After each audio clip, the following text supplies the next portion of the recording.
गरीब कामवाली झाली कलेक्टर। संघर्षाची सुरुवात। एका खेडेगावात सीमा नावाची मुलगी राहत होती। गाव अगदी डोंगर पायथ्याशी होतं। घर कौलारू, भिंतींवर चुन्याचं थरथरलेलं लेप। घरातल्या 4 लोकांपैकी वडील सतत आजारी, आई गावातील श्रीमंत लोकांच्या घरी भांडी घासत असे। 2 लहान भाऊ अजून शाळेत जायच्या वयाचे। सीमाला शिकायची खूप आवड होती, पण घरची परिस्थिती इतकी बिकट होती की ती आईसोबत कामाला जायची।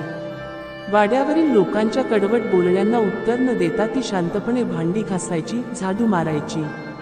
तिच्या डोळ्यांत मात्र सतत मोठी स्वप्न चमकत होती, स्वप्नांची ज्योत। शाळेतली सीमा अभ्यासात खूप हुशार होती। गुरुजींना ती नेहमी प्रश्न विचारत असे, पण शाळेतून घरी आल्यावर पुस्तकं ठेवण्याऐवजी तिला कामाला धाव घ्यावी लागे। आई तिला म्हणायची, "ग शिकतेस ना, मी काय थोडंफार करीन, पण तू अभ्यास सोडू नकोस." सीमा काम करत असतानाही मनात धडे म्हणत असे। कधी कधी रात्री तेल नसल्यामुळे कंदील लावता येत नसे, तेव्हा ती गावाच्या चौकातल्या दिव्याखाली बसून गणितं सोडवत असे। लोक तिला पाहून हसत, पण तिच्या मनात ठाम ठरलं होतं, मला या अंधारातून प्रकाशात जायचं आहे। दयाळू हात। गावातील एका मोठ्या वाड्यात सीमा आणि तिची आई कामाला जात। तिथली गृहिणी तिला रोज पाहायची। एक दिवस तिनं सीमाला विचारलं, "बाळा, तू एवढी हुशार दिसतेस, मग शाळेत चांगलं शिकत का नाहीस?" सीमाने डोळे खाली घालून उत्तर दिलं, "पोटाची चिंता आहे मावशी." म्हणून त्या गृहिणीनं तिच्या आईशी बोलून सीमाला शाळेत परत दाखल करून दिलं। शाळेचं फी, वही, पुस्तकं सर्व काही तिनं दिलं। तो दिवस सीमाच्या आयुष्यात नवा वळण ठरला। परीक्षेचे रणांगण। सीमा दिवस रात्र अभ्यास करू लागली। दिवसभर कामं आणि रात्री अभ्यास। गावातील लोक हसत, कामवाल्याची मुलगी काय करणार? पण सीमाने 10वीला गावात पहिला क्रमांक मिळवला। ते पाहून सगळे थक्क झाले। पुढे तिला कॉलेजसाठी शहरात जावं लागलं।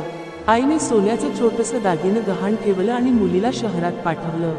शहरात सीमा स्वच्छता, ट्युशन, घरकाम काहीही करून शिक्षण सुरू ठेवत होती। अपयशाची वेदना। कॉलेज संपल्यावर तिनं ठरवलं IAS कलेक्टर व्हायचं। परीक्षेची तयारी सुरू झाली। पहिल्या प्रयत्नात अपयश, दुसऱ्या प्रयत्नात पुन्हा अपयश, तिसऱ्यांदा परीक्षेत जवळपास यश आलं, पण अंतिम यादीत नाव आलं नाही। ती खचली। आईनं तिचा हात धरून सांगितलं, "ग, आपल्याला भांडी घासायला लाज नाही वाटली, मग अपयशाची का वाटणार? पुन्हा प्रयत्न कर." आईच्या त्या शब्दांनी सीमाला नवी ऊर्जा मिळाली। यशाचा क्षण। 4थ्या प्रयत्नात तिनं UPSC परीक्षा दिली। हिवाळ्याच्या एका सकाळी निकाल लागला। आईने हात थरथरत मोबाईलवर नाव शोधलं, सीमा देशमुख, रँक 45। आईच्या डोळ्यांत पाणी आलं। गावातल्या चौकात ढोल वाजले। जी मुलगी कधी दिव्याखाली अभ्यास करत होती, ती आज कलेक्टर झाली होती। परत गावात। सीमा आता एका जिल्ह्याची कलेक्टर झाली। पहिल्यांदा गावात परतली तेव्हा लोकांनी हात पुढे घालून स्वागत केलं। जिथं ती कधी कामाला जायची, त्या वाड्यातील लोक तिला आता आदराने नमस्कार करत होते। ती म्हणाली, "मी आज जे काही झाले, ते आईच्या कष्टामुळे आणि शिक्षणाच्या शक्तीमुळे." शिकवण। परिस्थिती गरीब असली तरी स्वप्न श्रीमंत असू शकतात।